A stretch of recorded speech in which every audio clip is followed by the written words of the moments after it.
মিজান ভাই হোটেলটা অনেক ভালো। এই কারণে 2 পিস মাংস নিছেন? ঠকদরা দিনা ডাবল টাকা দিছি ভাই আপনি তো 2টা নিলেন। হ্যাঁ আমি ডাবল টাকা নিছি ভাই, ডাবল কাট লইছি, ডাবল মাংস লইছি আমি। এই কারণে 2 পিস মাংস নিছেন? ঠকদরা দিনা, জিত তোরা দিনা, ঠগাই তোরা দিনা, ঠকদরা দিনা। ওকে মিজান ভাই হোটেলটা অনেক ভালো, অনেক মজা। ভাই খাবারের কোয়ান্টিটি তো ভালোই নিছেন, খাবার কি ভালো লাগতেছে? জি ভাই অনেক ভালো, অনেক ভালো। ঠিক আছে। কেমন লাগতেছে তোমার কাছে পিচ্ছি? ভালো লাগে ভাই, অনেক ভালো লাগছে।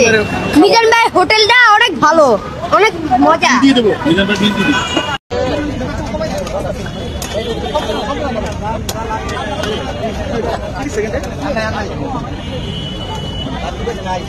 ভাই 30 সেকেন্ডে শেষ হয়ে গেল, সব শেষ হয়ে গেল কি ভাই? কিছু নাই।